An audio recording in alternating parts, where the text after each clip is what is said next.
Dieu peut avoir grand-père? Non. Est-ce que Dieu peut avoir maman? Non. Est-ce que Marie est quittée au ciel pour tomber? Non. Elle a papa, non? Oui. Son papa s'appelle Imran. Elle a maman, non? Oui. Sa maman s'appelle Anna. Donc on appelle Anne. Donc Anne et Imran sont les grands-pères paternels et maternels de Dieu. Ça rentre dans quel cerveau? Ça va rentrer dans quel cerveau? Si son enfant est Dieu, Marie, son enfant est Dieu, c'est que Jésus, là, Dieu, il a grand-père. C'est aussi simple que ça. Je sais ce que je voulais dire. On va s'arrêter là tout à l'heure. Et puis tout à l'heure, on va reprendre à 20h, Inch'Allah. On va se retrouver à 20h. Merci beaucoup, monsieur Yapo. Okay. Jean-Luc, va te recharger, va te ressourcer. On se retrouve à 20h. Ok. Merci beaucoup. Ouais, la famille, vous m'appelez là. Inch'Allah, vous m'appelez. Nulle part, la Bible dit qu'Abraham n'aimait pas Ismaël. Nulle part, il est écrit qu'Abraham n'aimait pas Agar. Ça n'existe pas. Donc, maintenant, quand Dieu dit, prends ton fils, ton unique fils, c'est fini. Mais pourquoi dire celui que tu aimes? Quand on dit celui que tu aimes, vous savez ce que ça veut dire? Comme tu n'aimes pas l'autre. Comme tu n'aimes pas l'autre. Ok. Oui. Voilà, c'est ce que ça veut dire. Comme tu n'aimes pas l'autre, donc celui que tu aimes. Si je te dis par exemple, monsieur Franck, voilà, je te dis monsieur Franck, prends ton fils que tu aimes là et puis venez me trouver à la maison. Et vous, alors que vous avez plusieurs enfants, vous faites quoi? Vous choisissez celui que vous aimez et celui que vous n'aimez pas. Donc ils sont en train de dire ici, mais ça c'est un mensonge.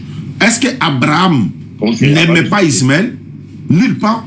Comment quelqu'un qui a eu un enfant 86 ans après, avec la difficulté, avec les épreuves qui vont avec, Dieu lui donne un enfant, et puis on va dire non, c'est lui que tu aimes.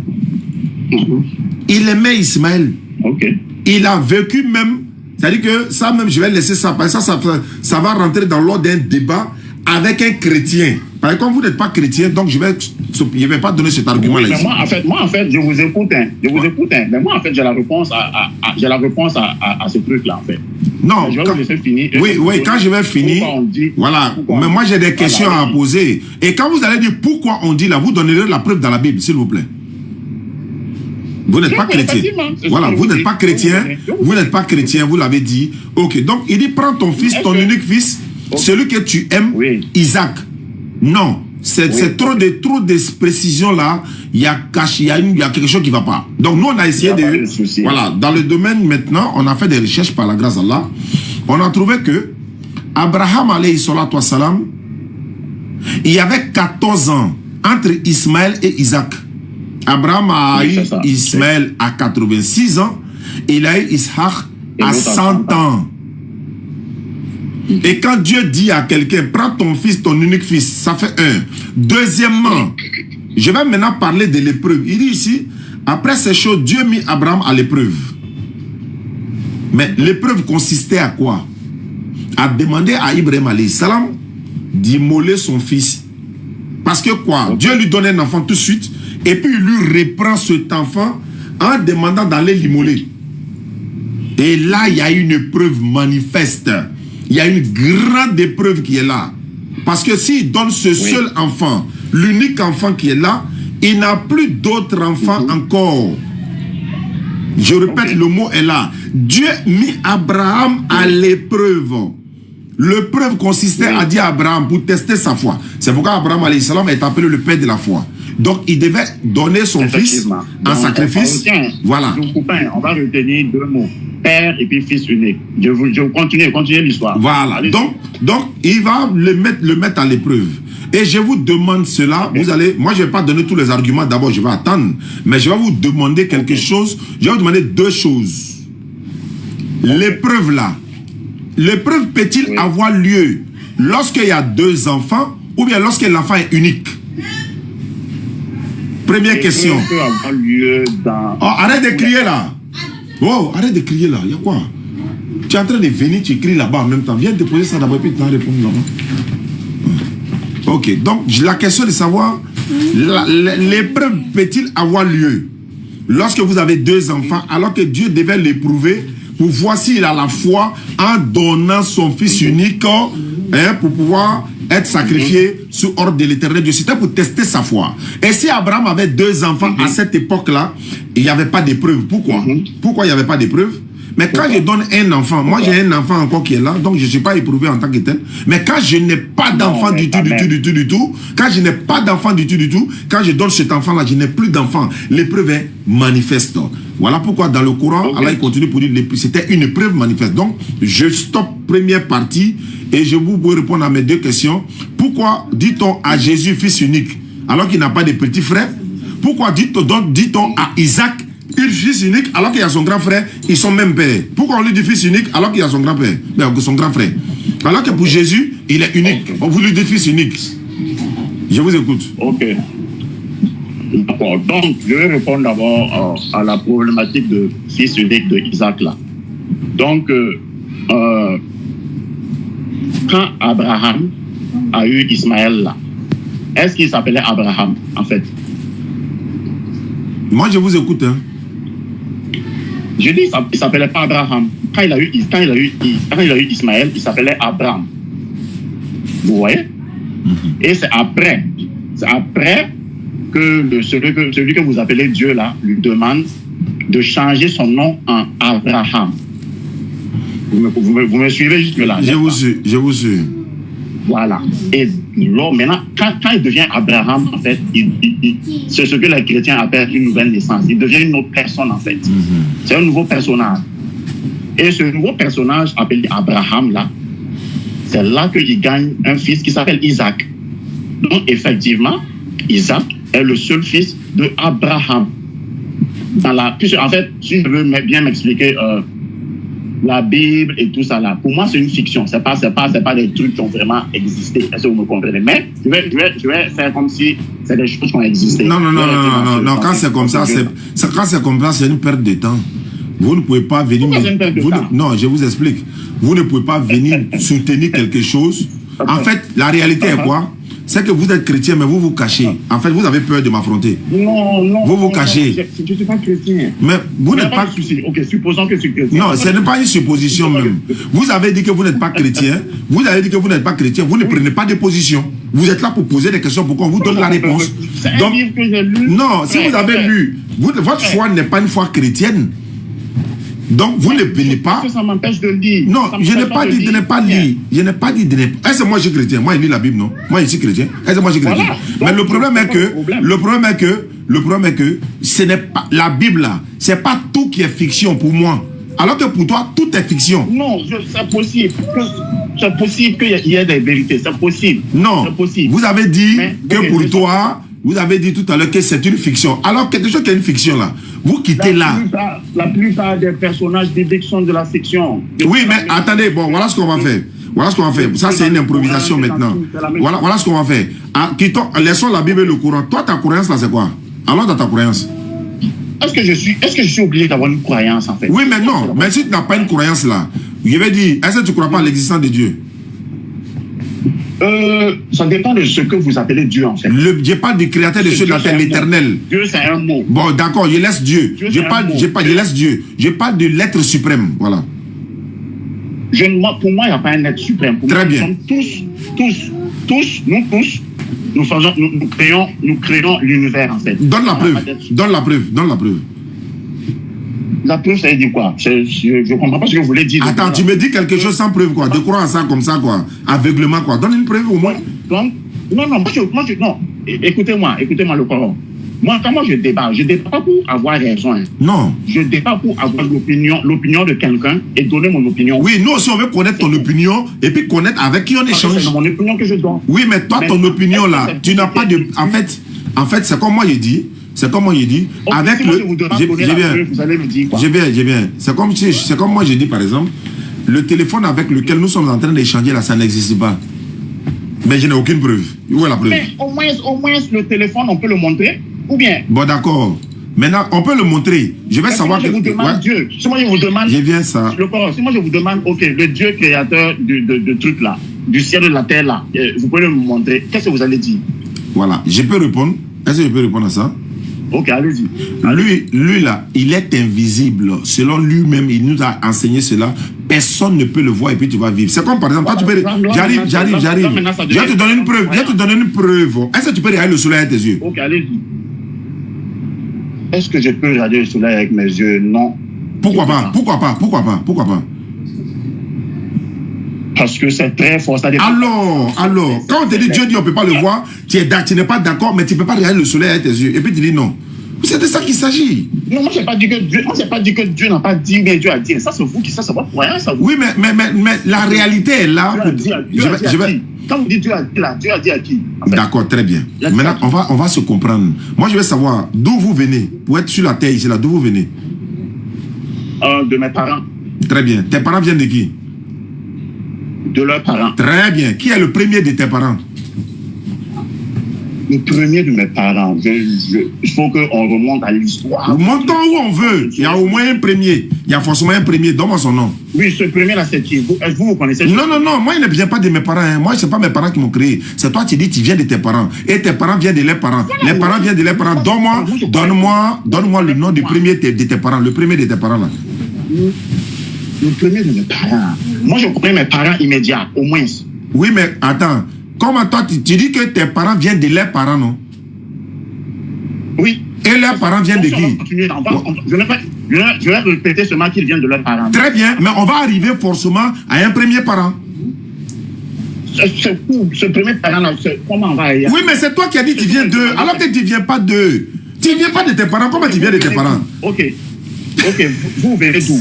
Vous êtes né comment? Non, répondez d'abord à la question que vous avez dit. Non, je vous ai dit. Vous dites que vous ne savez pas. Il ne faut pas dire je viens de mes parents. Je ne viens pas de mes parents. C'est qui qui m'a mis au monde? Non, je ne t'ai pas dit qui t'a mis au monde. Tu as vu le mot, enfin, il a dit d'où venez-vous. Il n'a pas dit qui t'a mis au monde. D'où je viens, c'est-à-dire. Je ne comprends pas cette question. Émaillé ça. Émaillé. J'ai dit, vous là, vous allez vous rallier. Il vient. Allez, je vais maintenant reposer. Tu as compris, tu vois, c'est pas que tu n'as pas d'argument que tu dis que tu n'as pas compris, mais il y a reformulé. Non, c'est pas une affaire d'argument. Je vais reformuler. Ok.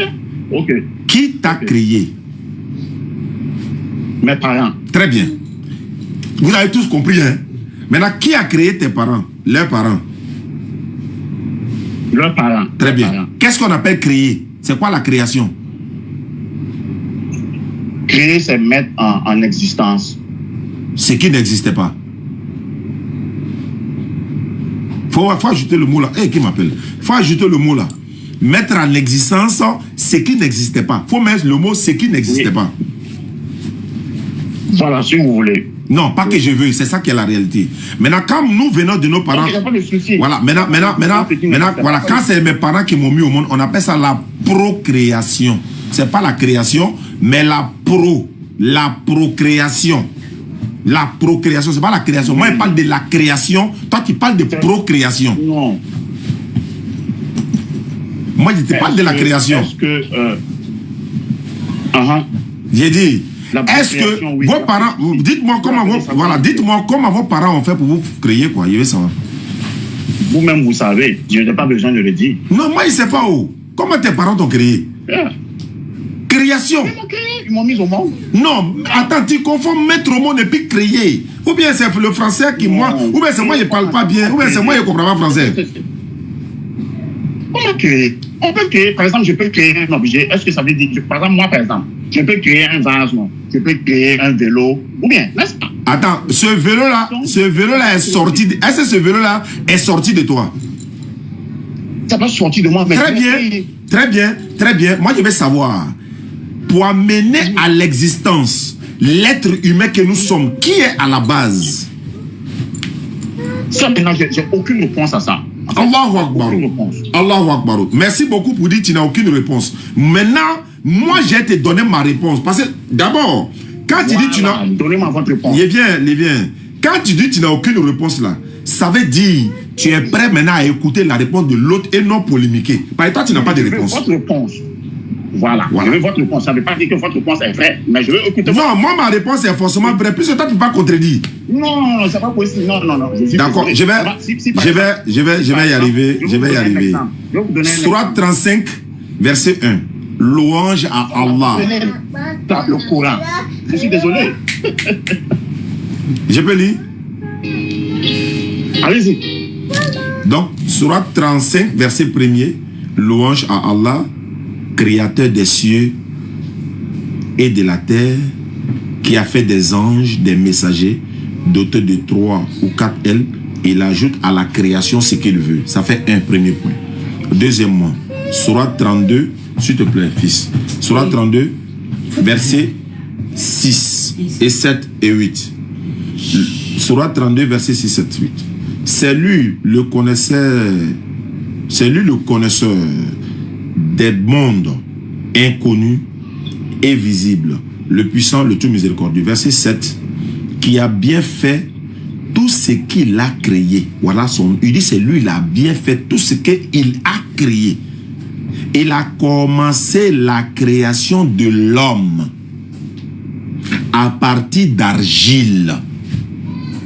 Et puis il tira sa descendance d'une goutte de sperme ovule. Maintenant, ça c'est ce que moi, ma croyance dit. Toi, ta croyance là, tu dis tu n'as pas de réponse.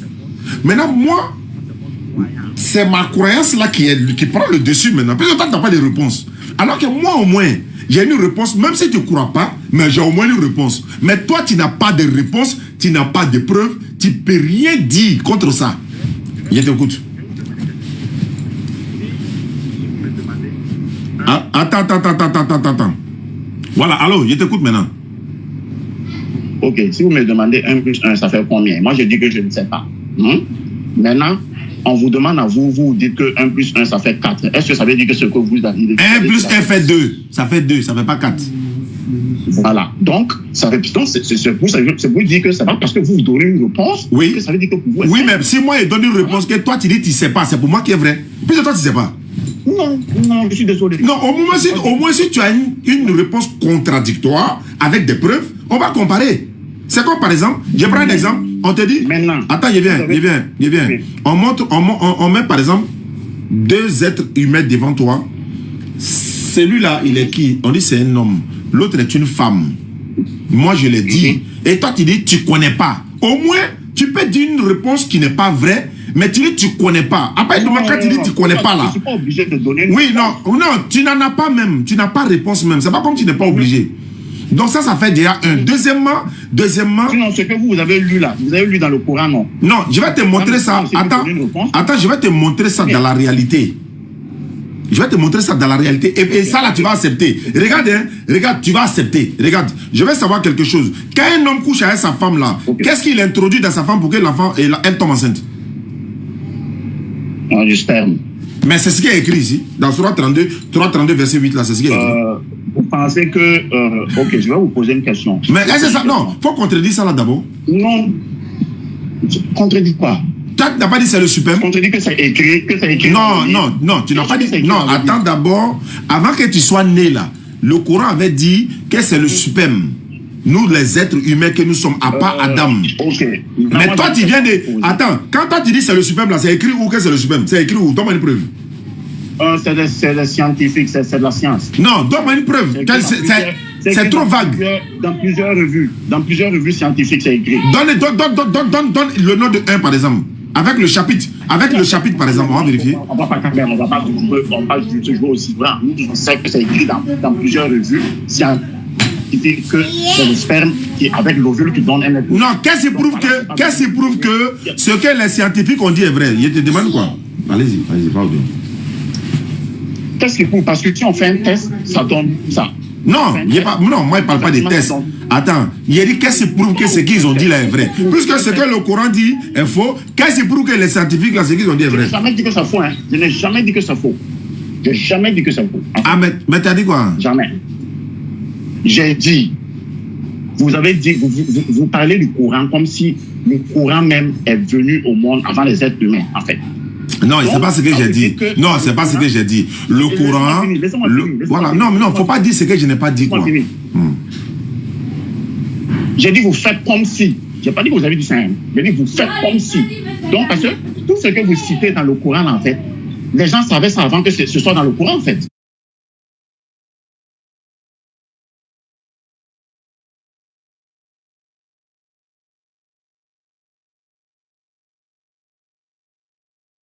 C'est un autre sujet. Voilà, le deuxième sujet, c'est quoi? Voilà.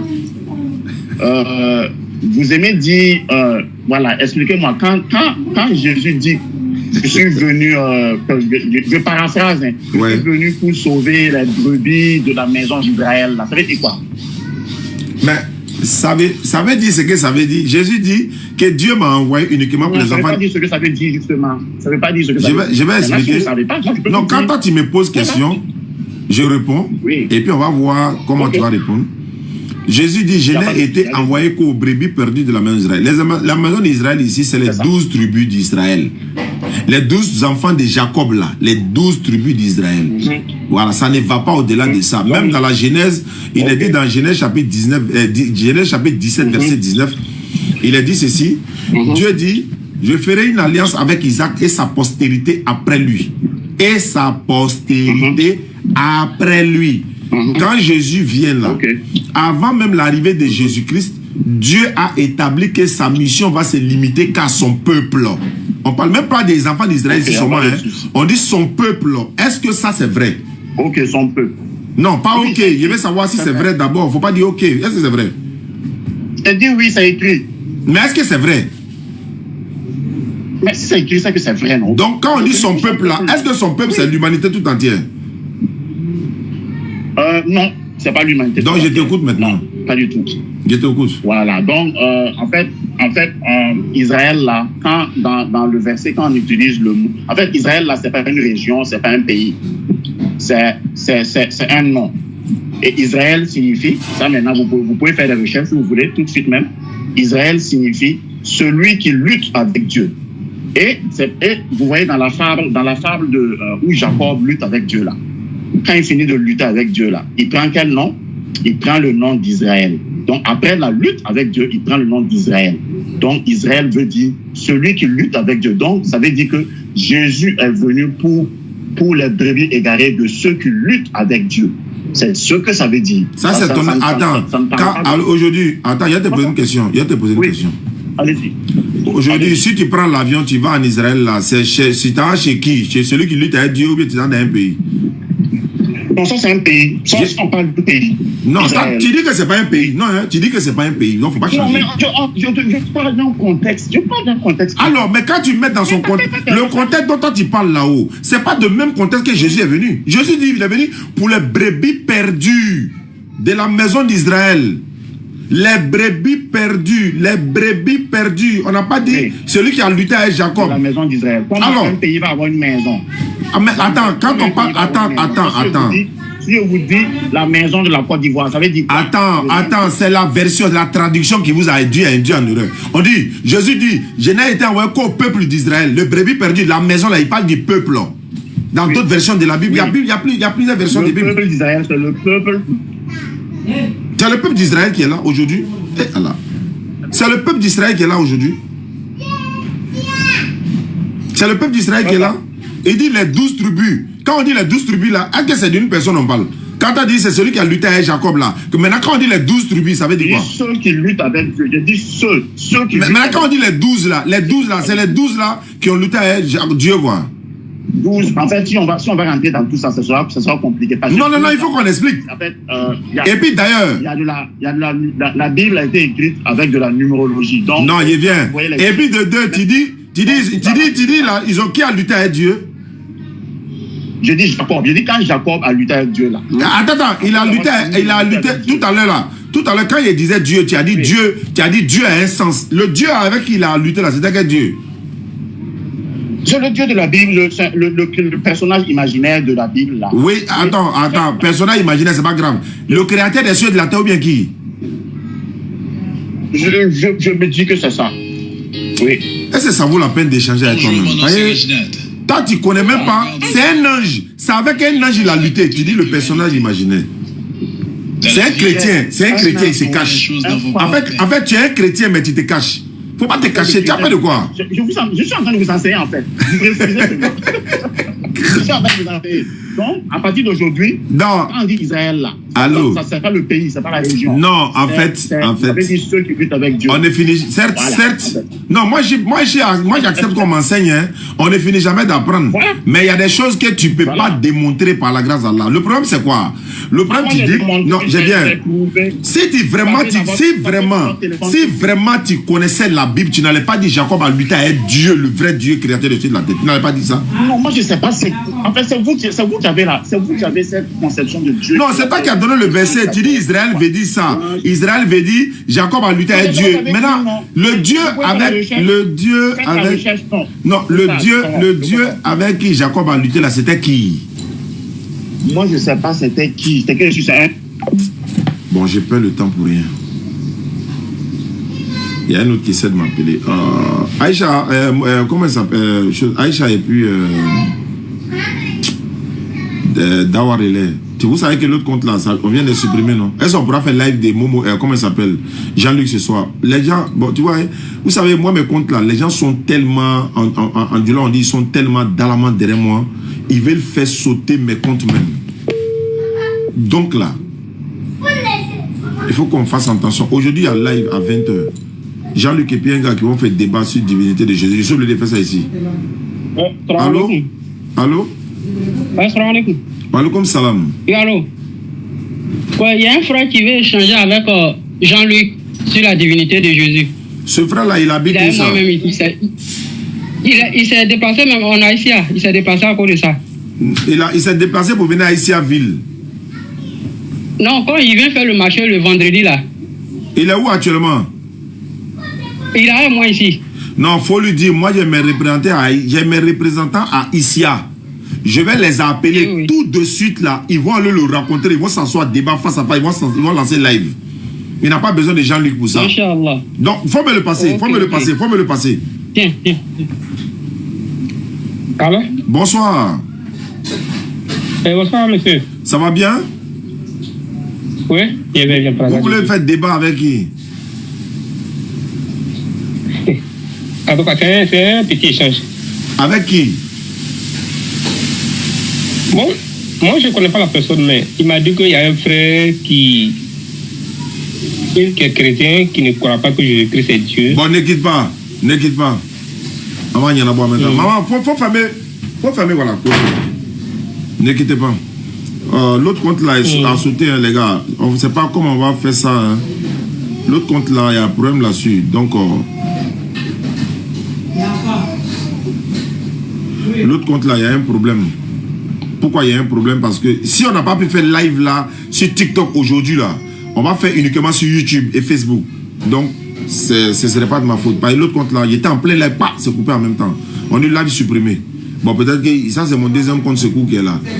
Si on va sur le compte de DDR aussi, ça va créer, on ne sait pas comment ça va se passer. Ouais, ne quittez pas, hein, je suis en train de l'appeler là. Ouais, allô Jean-Luc. Allô, shalom bien-aimé. Allô, Jean-Luc. Ouais, shalom. Ouais, shalom bien-aimé. Voilà, bonsoir. D'accord. C'est à 20h, le rendez-vous de ce soir, c'est à 20h, Inch'Allah. Avant 20h, il y a un frère qui est là. Il dit qu'il n'est pas d'accord avec toutes les prises de position parce qu'il te suit depuis longtemps. Il est ici actuellement. Cette histoire de Jésus-Christ, Dieu là. Et c'est de ça qu'on va parler à 20h ce soir. Mais en attendant 20h, tu as fait une mise à jour avec le frère qui est là actuellement. Donc il est en ligne, il t'écoute. Attends, allô, je vais enlever le WhatsApp. Je vais pas vous appeler sur WhatsApp, je vais vous appeler sur appel normal, c'est pas mieux? Écran communal. Je vais vous appeler sur appel normal. Jean-Luc, je vous appelle tout sur appel normal. Ok. Donc là, c'est mieux. Parce que au lieu que je vais appeler, ça va couper. Donc, les gars, sécurisons un peu la ligne pour que ça puisse vraiment être utile, quoi. Sinon, qui m'appelle? Allô? Salam alaikum. Wa salam. Actuellement, ton compte a été suspendu là. Ouais, c'est ça, je constate là. Je ne sais pas, il y a quoi. Il a fait quoi? D'accord, non. Il faut regarder. Ils vont t'envoyer, disons, un message pour te dire ce que tu as fait. Maintenant, quand c'est comme ça, il fait quoi? Il doit faire quoi? Voilà. Il faut juste contester. Ils vont te demander de contester. Donc, tu essaies de contester. Donc, tu m'envoies un message, en fait. Si tu vois... Si tu reçois en fait leur message là, tu m'envoies une capture d'écran. Je vais essayer de voir ce qu'il est. Puis t'envoyer un message de contestation rapidement là pour qu'on puisse développer. Sinon, on n'est pas d'accord. Sinon, il n'a rien fait. Ou bien il a dit mal. Il a dit quelque chose de mal. Ah non, en fait, ils ont peut-être signalé. Donc, oui, les Nyangbo là. Tu as fait la mise à jour d'abord. Je sais que tu as préparé beaucoup d'éléments. Allons-y, on vous écoute. J'ai fait mon micro. Depuis ici, on vous écoute. Le frère qui est ici là, comment il s'appelle? Ekra. Tu t'appelles Ekra? Oui. Ah, il a appelé Ekra Lopez en mettant ça a fini. Bon, allons-y. Ekra, tu dis Jean-Luc a fait quoi? Ekra, tu dis Jean-Luc a fait quoi? Le frère chrétien, il s'appelle Richard, le frère. Yao Richard, le frère. Mais toi, tu es musulman, il faut lui donner le téléphone, il faut quitter dedans. Donne-lui le téléphone là. Ok. Ah. Allô? Ouais, Richard. Oui. Comme tu es ici à là-bas, là, ça tombe bien. Jean-Luc est là. Tu lui reproches quoi? Tu reproches quoi à Jean-Luc? Bon, Jean-Louis. Qui est Jean-Louis? Allô, Jean-Luc, il demande qui est Jean-Luc, il faut te présenter. Alors, bien-aimé, sois béni.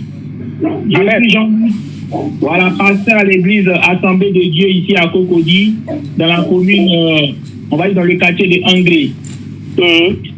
Donc, j'ai fait l'école pastorale à Takadi pendant 2 ans, où j'ai appris la théologie, l'eschatologie, l'exégèse, l'herméneutique, et je suis sorti pasteur. Donc, en ce moment, je dirige l'église Assemblée de Dieu dans la commune de Cocody, plus précisément dans le quartier d'Angré. Voilà. Alors, comme le disait notre frère musulman, effectivement, Jésus-Christ n'est pas Dieu. Claire. Et tenez-vous un bien-aimé, je ne suis pas le seul pasteur aux AD qui croit que Jésus-Christ n'est pas Dieu. Je connais plein de pasteurs qui croient la même chose. Pas seulement aux AD, aux bases d'honneur, Foursquare, œuvre mission. Plein de pasteurs qui croient que Jésus-Christ n'est pas Dieu. Et en plus des pasteurs, je connais même des jeunes également qui, en lisant la Bible, se rendent compte que Jésus-Christ n'est pas Dieu. Par exemple, dans la causerie que Jésus-Christ a eue avec Nicodème, Jean chapitre 3, le verset 16, il dit à Nicodème, car Dieu a tant aimé le monde qu'il a envoyé son Fils. Remarque, le Dieu qui a tant aimé le monde là, selon Jean 3, verset 16, est-ce que c'est lui-même qui est venu ou bien il a envoyé quelqu'un d'autre? Non. Tu vois, ce n'est pas lui-même qui est venu. Parce que le Dieu qui a tant aimé le monde, Jean 3, 16 dit, ce n'est pas lui-même qui est venu, mais il a envoyé quelqu'un d'autre. Et il a envoyé qui? Son Fils. Donc tu vois, c'est le Fils qui est venu et non le Dieu qui a tant aimé le monde qui est venu. Maintenant, quand on parle de Fils de Dieu, tu verras que dans la Bible, il n'y a pas que Jésus-Christ seul qui est appelé Fils de Dieu. Par exemple, en Job 38, le verset 7, Dieu lui-même appelle les anges ses fils. Dieu lui-même, il appelle les anges ses fils. En Genèse, chapitre 6, le verset 1 à 2, on attribue le livre de Genèse à Moïse. Le narrateur désigne les anges comme étant les fils de Dieu. Maintenant, quand tu prends Luc chapitre 3, le dernier verset, ça a commencé à Luc, son évangile dit que Adam, le premier homme, est fils de Dieu. Donc, tu vois, bien aimé en Christ, il n'y a pas que Jésus seul qui porte l'appellation fils de Dieu. Les anges sont appelés fils de Dieu. Adam est appelé fils de Dieu. Et si tu te rappelles bien, à l'église, entre nous les frères ici en Christ, est-ce qu'on ne les appelle pas enfants de Dieu? Donc ça veut dire que nous aussi, nous sommes fils de Dieu. Donc tu vois, Dieu a plusieurs fils. Alors, étant donné que Dieu a plusieurs fils, que signifie alors fils de Dieu? Parce que tu es d'accord que quand bien même que entre nous chrétiens on s'appelle fils de Dieu, ça ne veut pas dire que nous sommes des fils biologiques de Dieu. Quand la Bible dit que les anges sont fils de Dieu, ça ne veut pas dire que les anges sont des fils biologiques de Dieu, et c'est pareil pour Jésus. Parce que la Bible dit quoi? Que c'est Dieu qui a tout créé. C'est lui qui a créé les anges, qui a créé Jésus, qui nous a créés. Alors pourquoi sommes-nous appelés fils de Dieu alors que nous sommes des créatures de Dieu? L'apôtre Paul dit en Romains chapitre 8, le verset 12, qu'en fait, fils de Dieu, là, ce sont les personnes qui sont guidées par le Saint-Esprit. Donc, lorsque l'Esprit de Dieu te guide, c'est en cela que tu es appelé fils de Dieu. Autrement dit, serviteur de Dieu. Parce que quand Dieu te guide par son esprit, c'est pour que tu fasses ta volonté. Donc, tu es son serviteur. C'est pour cela également que quand tu prends le livre des Actes des Apôtres, tu verras que les apôtres, très souvent quand ils parlent de Jésus-Christ, ils disent serviteur de Dieu, serviteur de Dieu. Dieu a ressuscité son serviteur Jésus-Christ. Tu vois? Donc Jésus-Christ est serviteur de Dieu, tout comme les apôtres sont serviteurs de Dieu. En Jean chapitre 17, le verset 20, pardon, Jean chapitre 20, le verset 17, Jésus appelle ses disciples mes frères. Il les appelle ses frères. C'est pour dire que lui et les disciples sont fils d'un même père. Tu comprends? Donc, au même titre que Jésus-Christ est fils là, de Dieu, là, pareillement, les disciples aussi sont fils de Dieu. Mais déjà, je m'arrête là. Comme tu dis que pour toi, Jésus-Christ est Dieu, est-ce que tu peux m'expliquer pourquoi tu dis cela? Et puis, on va mieux échanger. Voilà. Okay. Donc, Ekra, tu as la parole, Ekra. Ok, d'accord. Il est fait sorti. Okay. D'accord, mais avant de commencer, j'aimerais vous poser une petite question là. Oui, vas-y, bien-aimé. Ok. Mais vous êtes chrétien. Comment vous êtes chrétien? Aïe. Oui, je suis chrétien. Parce que le mot chrétien, selon le récit des Actes des Apôtres, c'est à Antioche que les habitants d'Antioche, voyant que les disciples avaient un certain comportement, ils ont vu en eux ceux qui ont été enseignés par Jésus-Christ, donc ils les ont appelés chrétiens. Tu vois, un chrétien, c'est quelqu'un qui suit l'enseignement de Christ. En Christ, là, il a prêché quel enseignement? Il a prêché l'évangile. Par exemple, quand tu prends le récit des évangiles, un jour, il y a un docteur de la loi qui a demandé à Jésus, mais maître, que dois-je faire pour avoir la vie éternelle? Jésus lui a dit, tu connais les commandements. Honore ton père et ta mère, ne commets pas l'adultère, fais ces choses et tu auras la vie éternelle. Donc tu vois, Jésus-Christ a enseigné l'obéissance à Dieu. Jésus-Christ a enseigné la soumission à Dieu. Donc, si on ne partage pas, on va sauter par définition, c'est celui-là qui adhère à l'enseignement de Jésus. Or, vu que Jésus-Christ a enseigné la soumission à Dieu, donc un chrétien, normalement, doit se faire quoi? Doit se soumettre à Dieu, comme Jésus-Christ s'est soumis à Dieu. Voilà. Ok, merci beaucoup. D'accord. Pourquoi est-ce que j'ai dit que Jésus-Christ est Dieu? Qui donne la vie? La vie éternelle, qui donne la vie éternelle? C'est Dieu ou bien c'est Jésus-Christ ou bien... Lui, il vient pour prendre l'enseignement maintenant. Qui donne la vie éternelle? Voilà. Est-ce que Jésus peut donner la vie ou bien c'est Dieu qui donne la vie éternelle? D'accord. Je vais t'expliquer rapidement, tu vas comprendre. C'est Dieu qui a envoyé Jésus. On ne force plus, hein, les gars. Dit, Dieu a tant aimé le monde qu'il a envoyé Jésus. Maintenant, pourquoi il a envoyé Jésus? Afin que quiconque croit en Jésus ait la vie éternelle. Donc, tu vois, quand Jésus était sur la terre, pour avoir la vie éternelle, il fallait croire en lui. Ce même Dieu qui a envoyé Jésus là, au temps de Moïse, il a envoyé Moïse. Et en ce temps-là, pour avoir la vie éternelle, il fallait faire quoi? Il fallait écouter qui? Moïse. C'est tout. Tu comprends? Ce même Dieu qui a envoyé Jésus et Moïse là, au temps de Noé, il a envoyé qui? Il a envoyé Noé. Donc, pour avoir la vie éternelle au temps de Noé, il fallait écouter qui? Il fallait écouter Noé. C'est aussi simple que ça. Qu'est-ce que ça signifie? À chaque époque, Dieu envoie quelqu'un, son messager, avec un message de sa part. Et donc, pour avoir la vie éternelle, il faut écouter ce messager-là. Tu comprends? Quand Jésus-Christ est venu, Jésus-Christ était le moyen, était le chemin par lequel on devait passer pour atteindre Dieu, pour avoir la vie éternelle. Au temps de Moïse, il fallait passer par Moïse pour atteindre Dieu, pour avoir la vie éternelle.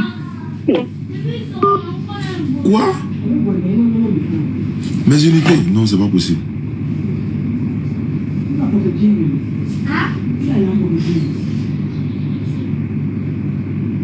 C'est pas possible.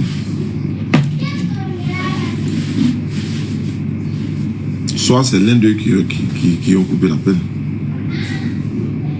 Salam alaikum wa rahmatullahi wa barakatuh, famille. Alhamdulillah Rabbil Alamin. Wa salatu wa salam ala rasulillah.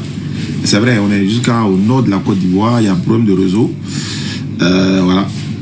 Nous sommes ici dans le cadre des faits des puits, les fourrages. On en a offert à la grande mosquée de Marley. Également, il y a un autre village qui est sur la route qui va recevoir également un autre puits. Et puis ensuite, la grande mosquée de Djibérois. Et puis, l'église devenue mosquée de Konofla. Aïe, pourquoi ça passe pas? Je vais réessayer, hein. Je vais insister, les gars. S'il vous plaît.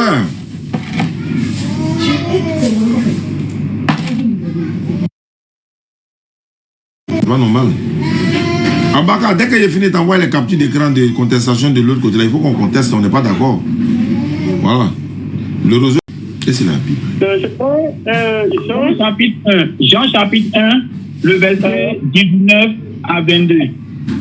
Jean chapitre 1, le verset 19. Es-tu le Christ? À 22. Jean chapitre 1, le verset 19 à 22. D'accord, je suis à la page. Oui, oui. Voilà. Tu peux faire la lecture, s'il te plaît? Bon, ça peut aller, je peux faire. Ah, il va faire que. Voici le témoignage de Jean. Lorsque les Juifs envoyaient de Jérusalem les sacrificateurs et les Lévites pour lui demander, toi, qui es-tu? Il déclara qu'il n'y a point qui n'était pas. Qui n'était pas. Ok. Shalom, Dieu là. Je reprends. D'accord, amen. Voici le témoignage de Jean. Lorsque les Juifs envoyés de Jérusalem. Attends, je vais lire. Lorsque les Juifs. Attends, je vais lire pour toi. Ok, lisez. Voilà, ok. Jean chapitre 1, 19. Voici le témoignage de Jean. Lorsque les Juifs envoyaient de Jérusalem des sacrificateurs et des Lévites pour lui demander, toi, qui es-tu? Avec point d'interrogation, il déclara, et le n'y a point, il déclara qu'il n'était pas le Christ. Ça fait 1. Il lui demandait encore, il lui demandait, quoi donc? Es-tu Élie? Point d'interrogation. Il dit, je ne suis point. Je ne le suis point. Et es-tu le prophète? Avec point d'interrogation. Il répondit, non. Il lui dit, alors qui es-tu? Afin que nous donnions une réponse à ceux qui nous ont envoyés, que dis-tu de toi-même? Fin de citation. Alléluia. Amen. Alléluia. Voilà, donc tu vois, bien aimé. Ici, c'est une conversation entre Jean-Baptiste. Amenez tous les arguments.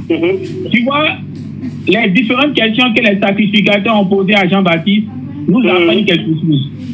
Il demande à Jean-Baptiste si c'est lui Élie. Jean dit non, ce n'est pas lui Élie. Il lui demande si c'est lui le Christ. Il dit non, ce n'est pas lui le Christ. Il lui demande si c'est lui le prophète qui doit venir. Il dit également non.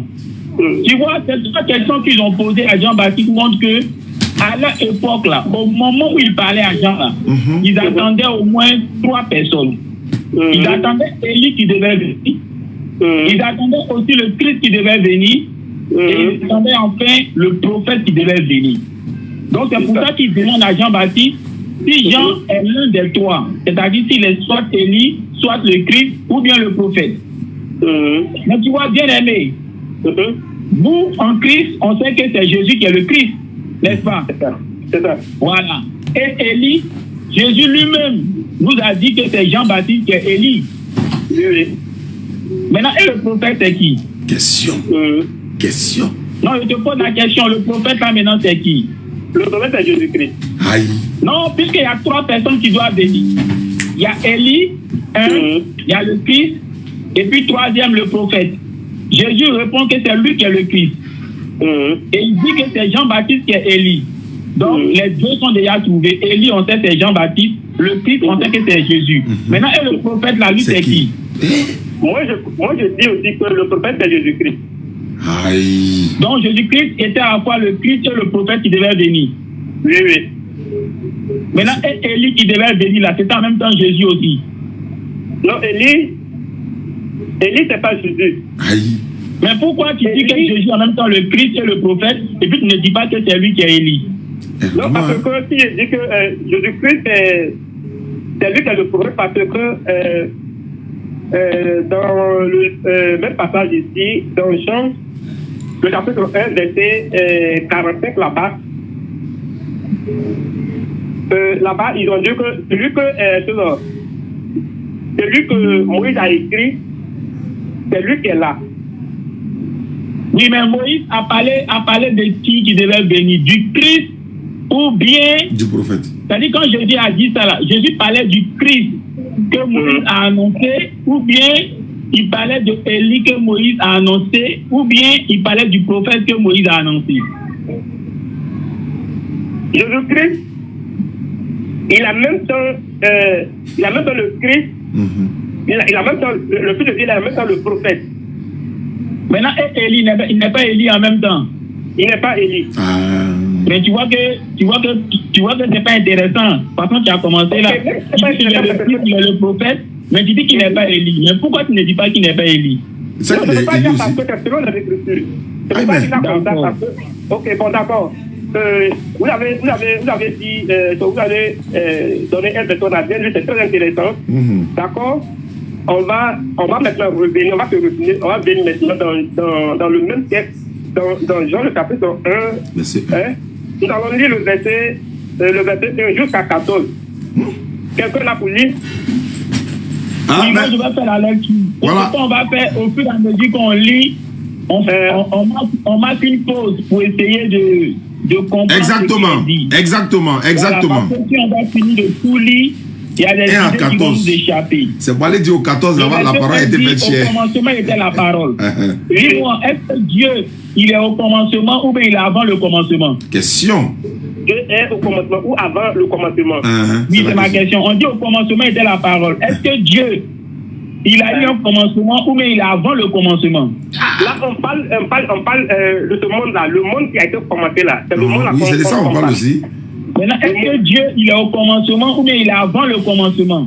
Dieu est avant le commencement. Très bien. Maintenant, quand on dit au commencement de la parole, là, est-ce qu'on peut attribuer ça à Dieu qui est avant le commencement?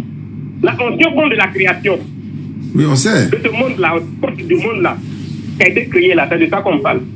Parce qu'on dit au commencement, c'était... Attends, on n'est pas... on dit au commencement... Ok, il y a quelqu'un pour lire. D'accord, c'est lui qui peut... Non, arrêtons-nous d'abord. On va aller montrer. J'ai lu le combat de Aïcha. Aïcha dit, j'ai lu mon combat. Comme croyez-moi, nous sommes des frères en Christ, on va se comprendre. La Bible dit, au commencement, Dieu créa les cieux et la terre.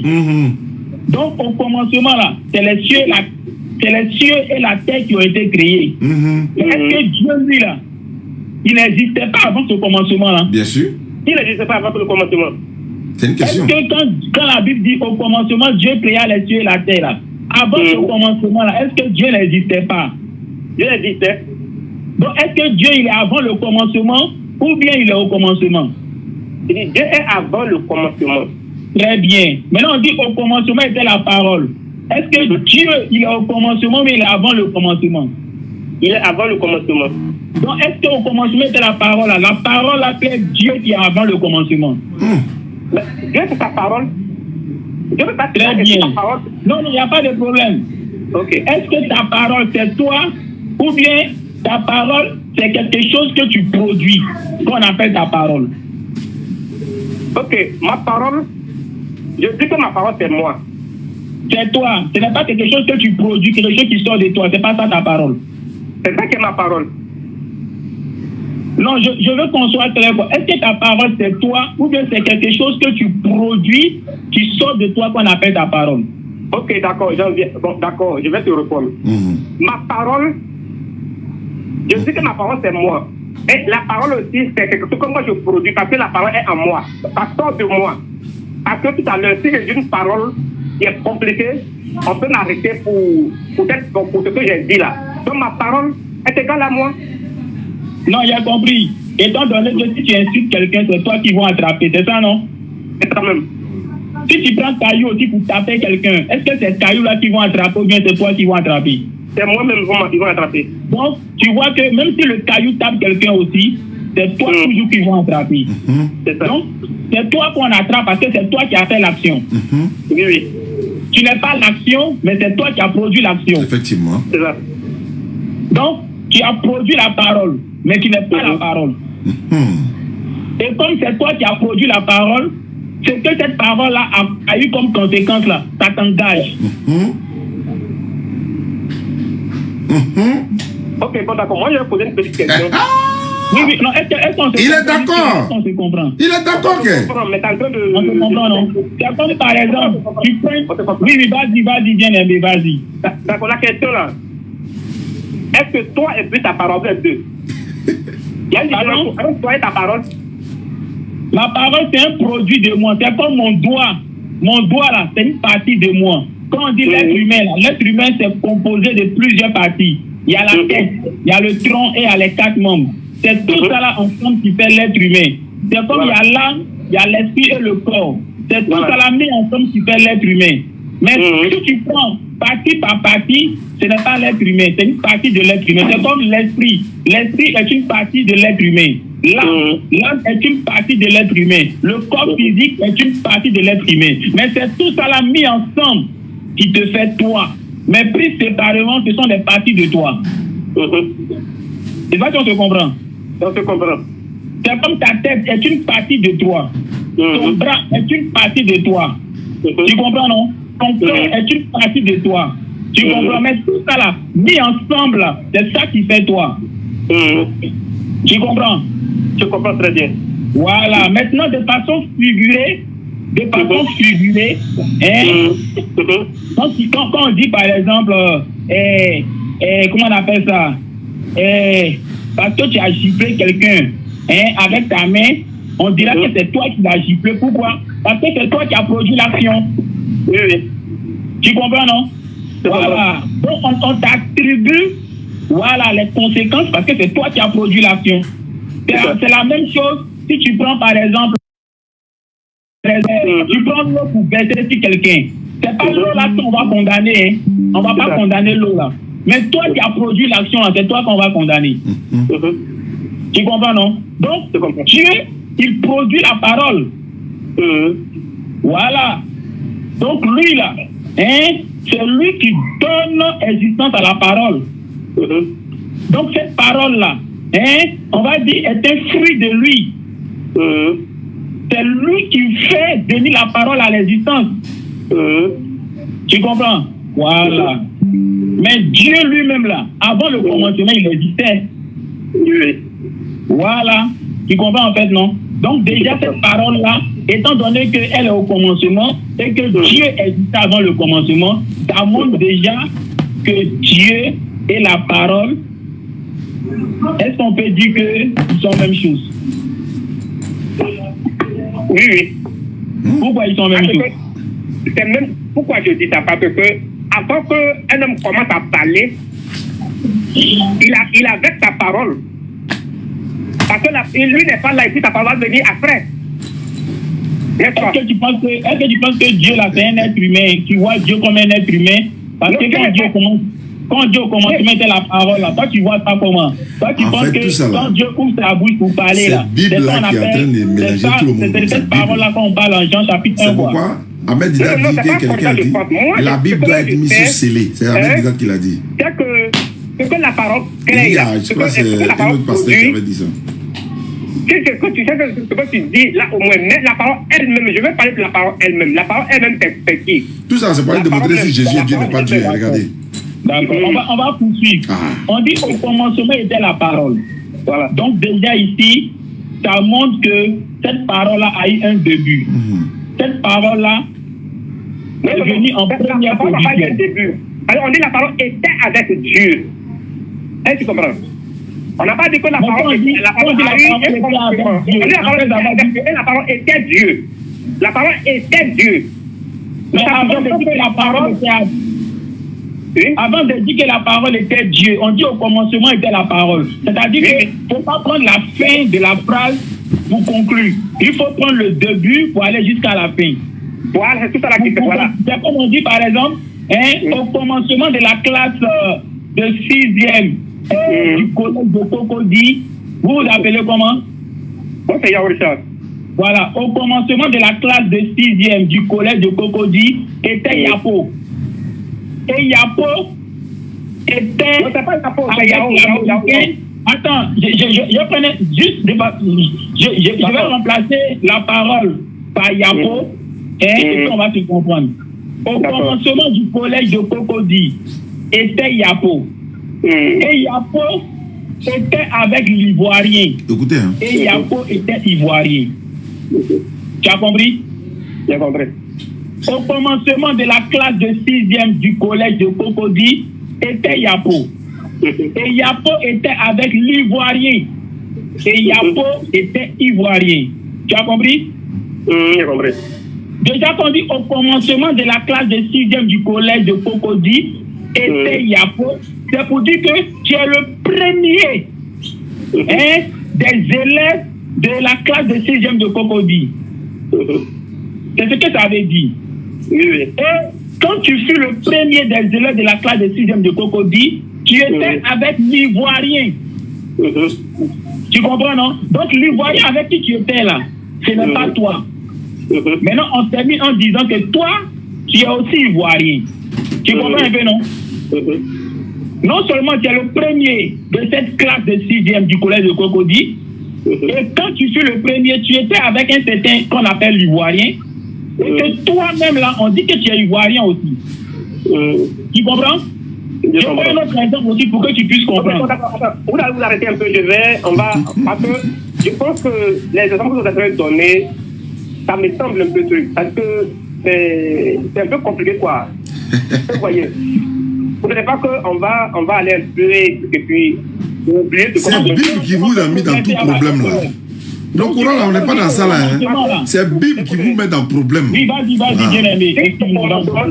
Si au commencement était la parole, est-ce que la parole était avec Dieu, est-ce que la parole était Dieu, ça sous-entend que la parole qui était avec Dieu, la parole était Dieu, la parole est Dieu. C'est ce que ça veut dire. Elle n'arrive pas à expliquer. En fait, les versets clairs sont là. Hein. Maintenant, et ils laissent pour aller s'accrocher aux versets ambigus qu'eux ne peuvent pas expliquer. En expliquant, tu dois commettre des erreurs maintenant. Oui, voilà, la parole était avec Dieu, la parole c'est pas toi, la parole c'est toi. Maintenant, tu te rends compte maintenant. Oui, c'est lui qui donne la voix. La Bible même là, c'est elle qui vous trompe en fait. Des prophètes là. Allah créa les cieux de la terre, point barre. C'est-à-dire la parole de Dieu. Depuis la combien de milliers on essaie à faire des paroles. Ils disent là, en fonction de ça, de la vie, n'est-ce pas? C'est ça, parce que c'est Dieu qui leur a dit de dire ça, pour que ces personnes puissent avoir la vie. D'accord, mais eux-mêmes là, ils ne peuvent pas donner la vie, n'est-ce pas? La vie, c'est Dieu qui donne la vie. Non, c'est dans le système petit poteau. Indépendamment de Dieu. S'il la donne, c'est avec l'autorisation de Dieu. Voilà, maintenant, on va dire encore. Si un prophète, si un envoyé de Dieu donne la vie, là, sache que c'est avec l'autorisation de celui qui l'a envoyé, c'est-à-dire Dieu. Ça, c'est clair. Je prends un exemple. Quand Moïse sépare la mer, là, c'est pas avec sa propre force, mais c'est avec la puissance de Dieu. C'est clair. Quand Élie ressuscite un mort, là, ce n'est pas avec sa propre force, c'est avec la permission de Dieu. C'est clair. Quand le Seigneur Jésus-Christ fait des miracles, ce n'est pas aussi avec sa propre force, car lui-même il a dit, je fais des miracles par le doigt de Dieu. 11-28. Voilà. Maintenant, tout à l'heure, Jean chapitre 1 là, on dit qu'au commencement était la parole. On peut remplacer commencement par premier. On peut remplacer commencement par début. 11-20, Matthieu. Parce que le commencement, c'est le début de quelque chose. Autrement dit, c'est ce qui est venu en premier. C'est ce que le mot commencement veut dire. Le mot commencement, c'est ce que ça veut dire. Quand tu dis le commencement de la maison, ça veut dire que là où la maison a commencé, là où la maison a débuté. Tu comprends? Or, Dieu là n'a pas commencé. Dieu, il est éternel. Il est sans commencement. Tu comprends? Du moment où la parole a eu un début, du moment où la parole a un commencement, parce qu'elle est au commencement, elle ne peut plus être éternelle. Parce que Dieu, il n'a pas de commencement. C'est pour ça que Jean dit, au commencement était la parole, au début était la parole. Oh, Dieu, il est sans début.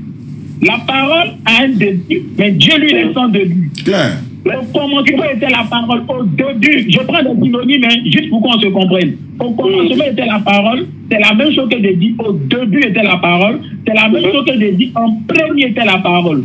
Oh Dieu, tu ne peux pas dire qu'en premier était Dieu. Comme si Dieu n'existait pas, et puis Dieu a commencé à exister, mais en premier. Dieu, il est avant même, c'est-à-dire il n'a jamais eu de commencement. C'est vrai. Tu comprends un peu, non? Je comprends. Tu comprends un peu? Donc, en disant au commencement était la parole, au début était la parole, ça veut dire qu'il fut un temps où elle n'était pas, et puis les choses ont commencé par elle. Donc, elle est venue en premier. Et quand elle est venue en premier, elle était avec Dieu. Elle était avec Dieu. Maintenant, on se dit que cette parole qui était au commencement là, elle est également Dieu. Depuis le commencement là, elle est on n'est pas encore arrivé. avec qui elle était. Mais chrétien de Manon, cette parole là, on va dire, est divine. C'est ce que ça veut dire. Parce que le verset 3 dit quoi? C'est par cette parole là que le Dieu avec qui elle était là a créé toutes choses. Oui. Bon, il nous reste 10 minutes, hein. Il nous reste 10 minutes. Il nous reste 10 minutes, s'il vous plaît. Dieu s'est servi de cette parole-là pour emmener les choses. Parce qu'à 20h, on a un débat là, Inch'Allah. Soyez connectés, hein. Si on a pu récupérer l'autre compte là, on sera là à 20h. Dans le cas contraire, on sera sur YouTube, Facebook. Et puis peut-être TikTok, DBA ici. Voilà. Donc c'est Dieu qui crée les choses par cette parole qui a eu un commencement. Que d'ailleurs lui-même a créé. Parce qu'on dit qu'au commencement était la parole, au début était la parole. Pour qu'elle soit au début là, il faut que quelqu'un l'amène à l'existence. C'est forcément Dieu qui n'a pas de début là qui l'a envoyé à l'existence. Et ce Dieu qui l'a envoyé à l'existence là, c'est avec ce Dieu là qu'elle était après le commencement. Et maintenant on précise que cette parole là, elle est divine. Maintenant le verset 3 appuie maintenant l'explication en disant que elle est divine parce que tout simplement le Dieu éternel avec qui elle était là, ce Dieu là créa toutes choses par elle. Maintenant, regarde le verset 14. Le verset 14 montre que vraiment cette parole-là n'est pas le Dieu éternel. On dit, elle a été faite chair. Mais attends, on dit, elle a été faite chair. Ça ne veut pas dire, elle s'est faite chair. Parce que quand on dit, elle s'est faite chair, ça peut laisser entendre que c'est elle-même qui est devenue chair. Mais quand on dit, elle a été faite chair, c'est pour dire que c'est quelqu'un qui l'a transformée en chair. Dans d'autres versions, celui qui a transformé la parole en chair, là, lui, il est qui? Donc c'est le Dieu éternel là, avec qui la parole était là. C'est celui-là qui a transformé la parole en chair. Autrement dit, il a le pouvoir d'agir sur la parole comme bon lui semble. Tu comprends? Maintenant le verset 18 dit quoi? Quand cette parole fut transformée en chair, qu'elle a été transformée en chair, qu'elle est venue sur la terre, si elle est Dieu, elle va se présenter comme qui? Comme Dieu. Mais le verset dit non, hein? Elle s'est présentée comme étant le Fils de Dieu. Voilà. Donc, ça veut simplement dire que cette parole-là n'est pas Dieu. Parce que ton fils, ce n'est pas toi. Ton fils, là, ce n'est pas toi, hein? Mais ton fils, là, c'est un produit de toi. On t'appelle, comment on t'appelle? Tu comprends? Maintenant, Dieu, là, le produit de Dieu, ce sont ses créatures. Parce que Dieu, là, il n'est pas comme l'être humain ou nous, là, c'est par procréation. Dieu, là, lui, ne procrée pas. Il ne fait pas de la procréation. Tu comprends? C'est pour que tu comprennes le mot fils, là. Le mot fils, là, il ne faut pas comprendre ça. Il ne faut pas comprendre ça du point de vue humain. Hein. Dieu n'est pas un être humain. Hein. Pour créer. Hein. Dieu, là, lui, là, il crée. Donc, tous ceux qui sont appelés fils de Dieu, là, par définition, c'est des créatures de Dieu d'abord. Tu comprends un peu, non? Voilà. Et même Jean l'a dit que cette parole-là, elle est venue pour nous révéler Dieu. Tu comprends? Donc le Dieu qui l'a transformé en chair, le Dieu qui l'a fait venir à l'existence au commencement avec qui elle s'est trouvée là. Quand ce Dieu-là l'a envoyé sur terre, on l'a transformé en chair, son but était de faire connaître ce Dieu-là qui l'a envoyé sur terre. Remarquez, hein, l'autre là, il est là seulement. Oh, il est venu faire débat. Hein. Personne n'a jamais vu ce Dieu-là. Mais celui-là que le Dieu l'a envoyé son fils, c'est lui qui nous l'a fait connaître. Donc voici le but pour lequel le Dieu suprême a transformé cette parole en chair. Soyons fiers d'être musulmans, les gars. Maintenant, laisse-moi te dire quelque chose. Vous terminez, hein? Dieu là. Allô? Shalom. Je vous écoute. Alléluia. Amen. Amen. Voilà. Le Dieu là, qui a transformé la parole en chair, qui est venu dans la personne de Jésus là. Jésus-Christ n'est pas le seul être. Le seul être avec qui Dieu a procédé comme ça. Il faut prendre les psaumes, j'ai oublié le chapitre. On dit Dieu là, il crée toutes choses par sa parole. C'est ça. Et on trouve ça en Genèse chapitre 1. Ouais, c'est Somme 33. Somme 33, 6 et 9. Merci beaucoup. Sois béni, sois béni. Que le Seigneur te récompense au centuple. Amen. Frère Janet. Amen. Donc Dieu là, ce qu'il crée, c'est avec ta parole. C'est vrai. Tu comprends? Donc, que ce soit la terre, que ce soit les cieux, c'est la parole de Dieu qui se transforme en ces éléments-là. Autrement dit, quand Dieu dit que la terre soit là, sa parole qui sort de sa bouche là se transforme en terre. Quand Dieu dit que les étoiles soient là, tu as fait débat et Jésus est Dieu, Jean-Luc est là. On en construit. Voilà, entendez-vous d'abord. Autrement dit, il y a une puissance dans ta parole. Donc Allah va nous passer un message ici. Musulman, tu ne fais pas la dawa pour Allah. Allah va envoyer chrétien même pour faire sa dawa. Voilà ce qu'il y a. Autrement dit que donc, réveillons-nous. Il n'est pas musulman, hein? Il est chrétien, il est pasteur. Voilà. Oh, Dieu n'a pas d'origine. Dieu, lui, il est éternel, il n'a pas d'origine. Les wiki là, parler d'Atier là, si vous voulez débattre là, voilà, Jean-Luc est là. Quand tu dis que Dieu est commencement net, il n'est plus éternel. Voilà. Quand tu dis que Dieu est en premier net, tu mets Dieu dans, comment on appelle ça? Je vais dire que tu donnes un début à Dieu. Dieu n'est pas en premier. Parce que Dieu là, on ne peut pas dire Dieu là, il a commencé ici. Non. Dieu n'a jamais commencé. Dieu là, il a toujours existé. Personne ne l'a créé. D'accord. Voilà. D'accord. Et on a déjà fini. Donc, le frère Yapo, tu as quelques mots à dire avant qu'on se quitte. Parce que Jean-Luc, il doit se préparer. Il va aller se laver, se préparer pour 20h. On a un rendez-vous à 20h très puissant. Donc, on t'écoute, Yapo, pour ton dernier mot. J'ai compris, mais je vais donner un verset encore. Et puis après ça, on va se préparer. D'accord, donne ton verset. Son explication a été très bien, mais je vais te donner encore un verset. Là, quand il va m'éclaircir, là, je vais la prochaine, on va essayer de pousser encore, voir comment on va aboutir. C'est très bien, allons-y. On prend le même Jean, le chapitre 6, le chapitre 6, le verset 54. Jean 6 ou bien 8. Jean 6, 54, je suis à la page. Il est écrit ceci. Voilà. C'est lui qui mange ma chair et qui boit mon S à la vie éternelle, et je le ressusciterai au dernier jour. Voilà. Oui, on t'écoute, hein, Diapo. Qui donne la vie. D'accord, Jean-Luc, tu as compris? Je reprends, hein. Celui qui mange ma chair et qui boit mon S, comme on en direct, à la vie éternelle, je le ressusciterai au dernier jour. Donc, on t'écoute. Alléluia. Amen. Amen. Voilà, tu vois, bien aimé, ce qui n'est pas... Bon, je vais dire que tu t'es arrêté au verset 54. Oui. Si tu avais peut-être pris le soin d'aller au verset 55 jusqu'au verset 59, tu allais bien comprendre. Tu vois, non, tu allais bien comprendre. Tu allais comprendre que même ces propos-là, certains ont mal compris ça. Et ils sont partis.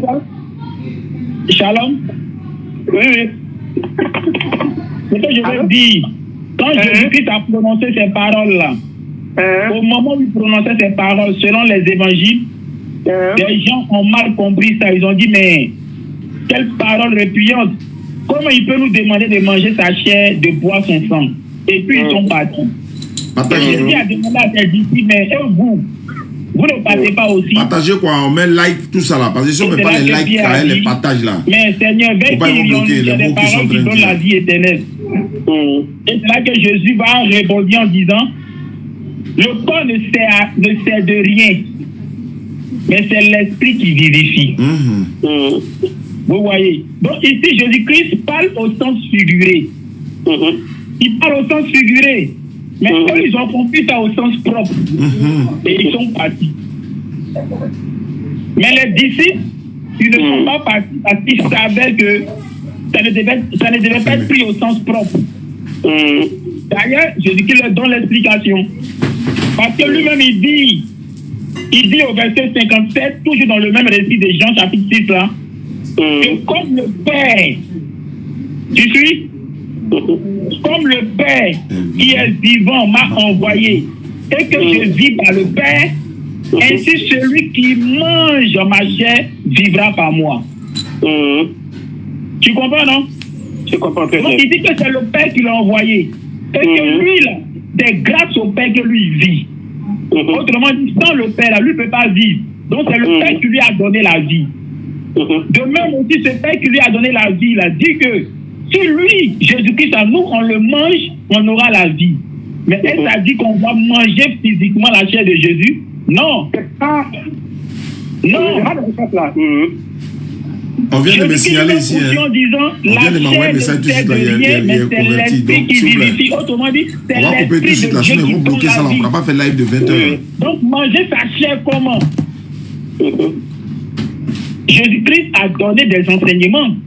Il nous a donné comment faire pour avoir la vie éternelle. Il nous a dit comment on doit se comporter. C'est ce que nous devons faire. En le faisant, c'est comme si on mangeait Jésus. Voilà. Donc, manger sa chair, c'est tout simplement appliquer ses enseignements. Clair. Et c'est ça qui nous donne la vie éternelle. C'est très clair. Je comprends que.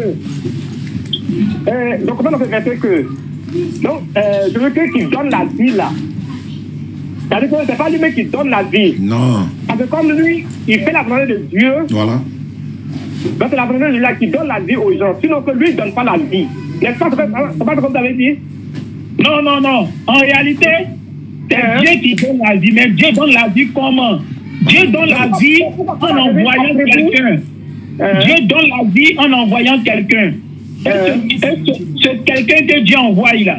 Si tu crois en cette personne-là, tu as la vie. C'est-à-dire que quoi? La vie que Dieu donne là, pour la voir là, il faut croire en celui que Dieu a envoyé. Claire. Oui, mais on peut pas dire que non, c'est lui qui croit, moi, qui mange ma chair, au dernier jour, je vais le ressusciter, puisque c'est Dieu qui ressuscite.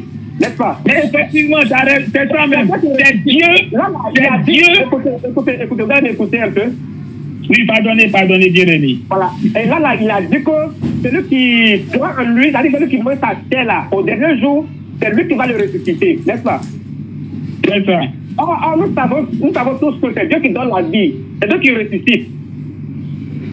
Mais là, oui. Ce que le Christ a dit là, tous les prophètes qui l'ont précédé là, il n'y a pas un qui a pu dire cela. N'est-ce pas? N'est-ce pas? Donc, là, en tout cas, c'est un peu ambigu. Bon, puisque il y a plus de temps, je pense qu'on va s'arrêter là prochainement. Donc, allô? Maintenant, ce que je voulais dire, bien aimé, pourquoi Jésus-Christ ressuscite? Pourquoi Jésus-Christ, quand il va revenir, c'est lui qui va ressusciter le mort? Je crois que les musulmans aussi enseignent la même chose. Hein. Quand Jésus va revenir, il va ramener les gens à lui pour et tout. J'ai cru entendre que le Coran aussi parle de ça, mais je ne sais pas si c'est vrai. Tu vois, pourquoi Jésus-Christ est celui-là par qui Dieu va ressusciter les morts? Jésus lui-même donne la réponse en Jean, chapitre 5. Jean, chapitre 5, le verset 29 à 30. Il dit quoi? C'est le Père qui lui a donné ce pouvoir-là. Tu comprends? Donc, c'est pas Jésus-Christ lui-même, de son propre chef, qui décide de ramener les gens à la vie. Mais c'est le Père qui lui a donné ce pouvoir-là. Tu comprends, non? Donc le Père lui a donné autorité pour que quand il va revenir, il va ressusciter les morts. D'accord, voilà. En définitive, l'envoyé là, il ne fait rien, c'est-à-dire il ne fait rien en dehors de ce que l'envoyé lui a demandé de faire. C'est comme par exemple toi, tu envoies des sapeurs-pompiers sauver des gens. Les gens que les sapeurs-pompiers vont aller sauver là, peut-être que parmi eux, certains vont dire merci aux sapeurs-pompiers là. Mais en réalité, le grand merci revient à qui? À moi qui les ai envoyés. Mais ça revient à toi. C'est toi qui as envoyé les pompiers là. Oui. Tu comprends, non? Donc, ce pompier que Dieu a envoyé à cette époque qui est Jésus, voilà, on peut lui dire merci, mais le grand merci, c'est pour Dieu. C'est pour Dieu. Parce que si Dieu n'avait pas envoyé Jésus, tu crois que Jésus-Christ de son proche allait venir? Non. Alors, parce qu'il est venu, mais sous l'ordre de Dieu. C'est pour ça qu'il dit dans le même Jean 5 là, il ne fait rien de lui-même. Et que c'est ce que le Père lui a demandé de faire, c'est ça il fait. Et ça, je dis, tous les messagers, depuis Noé, depuis Moïse, même les Isaïe, tous c'est comme ça ils sont. Et tous les messagers. C'est pour ça que si tu écoutes un messager que Dieu envoie, tu auras la vie éternelle. Les messagers là, ils donnent la vie éternelle par la permission de Dieu. Merci beaucoup. Merci Jean-Luc, merci à M. Yapo depuis sa position. Ici, juste une rectification. Dans le Coran, il n'est pas dit que Jésus reviendra pour ressusciter les morts. Non. Jésus a le pouvoir dans le Coran de ressusciter les morts pendant qu'il était encore là. Allah lui a donné le pouvoir de le faire. Il a dit, je ressuscite les morts, je purifie les lépreux, etc., etc. Donc Allah lui avait donné le pouvoir de ressusciter les morts, comme Allah a donné le pouvoir à Moïse de ressusciter les morts. Et le retour de Jésus fait partie des grands signes majeurs de la fin des temps en islam. Et le musulman n'attend pas Jésus pour quoi que ce soit, parce qu'il a été envoyé uniquement pour les enfants d'Israël. Et on n'attend aucun prophète pour faire un quelconque enlèvement ou quoi que ce soit. Mais c'est le prophète Mohammed qui va intercéder pour toute l'humanité au jour de la résurrection. Et ça, c'est islamique et c'est clair et net. Parlant de ressusciter les morts selon Jésus, mais quand il a ressuscité Lazare, il a dit quoi? Il s'adresse à Dieu. Il dit, Père, je sais que tu m'exauces toujours. J'ai parlé à cause de la foule qui m'entoure, afin qu'il croit que c'est toi qui m'as envoyé. Nous croyons à ces miracles qu'il a opérés. Et quand tu parles de je le ressusciterai au dernier jour, il ne peut pas ressusciter quelqu'un au jour de la résurrection si Dieu ne lui avait pas donné le pouvoir. Même sur la terre, quand il voulait ressusciter Lazare, c'était pareil. Donc, et Pierre a ressuscité des personnes après Jésus. Pierre a fait ça dans Tabitha, Actes des Apôtres chapitre 9, verset 36 à 39. Pierre a ressuscité Tabitha, alors que Pierre n'est ni prophète, il n'est ni envoyé de Dieu, il n'est ni messager, il est seulement, il était le premier ministre de Jésus à son époque. Donc le verset que tu prends pour dire manger ma chair et tout ça, attends, est-ce que c'est des vampires, ils vont manger chair de Jésus? Non, c'est un figure de style, c'est ce que Jean-Luc a dit là. Un homme a combien de litres dans son corps? C'est 7 litres ou bien 8 litres. Si on boit ça, on est où? Non. En croyant à la parole du prophète, c'est comme si tu, voilà, comme il a utilisé le mot, mais ce n'est pas de façon charnelle, ce n'est pas de façon physique, c'est en croyant à sa parole. Il dit, prenez ceci, prenez ceci et mangez, ceci est ma chair et mon etc. Mais en croyant à la parole, à sa parole ou à la parole des prophètes, Jésus n'a été envoyé qu'aux enfants d'Israël. Donc, toi aujourd'hui qui est M. Yapo de Issia, il ne faut pas t'acharner sur Jésus-Christ, il ne peut rien faire pour toi, il ne peut pas te sauver. Il n'a été envoyé uniquement que pour les enfants d'Israël. Donc, il faut chercher ton sauveur. C'est pourquoi Jean-Luc t'a demandé dans son introduction, qui est ce prophète-là? Tu es parti dire encore que c'est Jésus. Mais ce n'est pas Jésus. On dit qui est Élie. On connaît Élie. On dit qui est le Christ. Mais le Christ là, c'est un prophète. Oui, mais il n'est pas le prophète de Jean 10 et Jean 1, verset 19 à 20. Regarde comment tu as mélangé les choses. Tu dis il n'est pas Élie, alors que c'est le même contexte. Élie, le prophète, le Christ. Ou encore le Christ, Élie, le prophète. Bon, si Jésus est le Christ déjà, pourquoi il n'est pas aussi Élie? Et puis il est le prophète en même temps. Non, c'est un prophète, mais il n'est pas le prophète de Jean chapitre 1, verset 19 à 21 là. C'est pas lui. Le prophète de Jean 1, 19 à 21 là. D'ailleurs, est-ce que quelqu'un s'appelle le prophète? Non. Est-ce que c'est le nom de quelqu'un qui est le prophète? On va dire le prophète Jérémie, le prophète Esaïe, le prophète Jean-Baptiste, le prophète Jésus, le prophète Mohammed sallallahu alayhi wa sallam. Mais pourquoi pour ne pas pour cacher ça à vous chrétiens, ils vont dire, es-tu le prophète? Est-ce que c'est quelqu'un qui s'appelle le prophète? C'est comme on dit, tu es le président. Oui, mais quel président? Le président Alassane Ouattara, ou le président Laurent Gbagbo, ou le président Bédier, ou le président... Il y a son nom qui est là. On met d'abord le président et puis on met son nom. Mais si on dit par exemple, est-ce que le président, mais quel président? Quand on dit, es-tu le prophète? Oui, mais quel prophète? Quel prophète? On vous cache des choses. Réveillez-vous. Si vous restez dans ça, vous allez trouver Dieu là-bas. Il va vous ramasser, vous tous, vous jeter en enfer. Jean 8, 32, vous connaîtrez la vérité va vous affranchir. Cherchez d'abord, premièrement, le royaume des cieux. Ensuite, le reste vous sera donné. Vous êtes en train de vous... C'est-à-dire que, voilà la preuve même. Jean-Luc est en train de défendre ce que la Bible dit. Jésus n'est jamais Dieu. Avant que Jean-Luc ne naisse là, les témoins premièrement le royaume des cieux, ensuite le reste vous sera donné. Vous êtes en train de vous... C'est-à-dire que... Vous êtes en train de défendre ce que la Bible dit.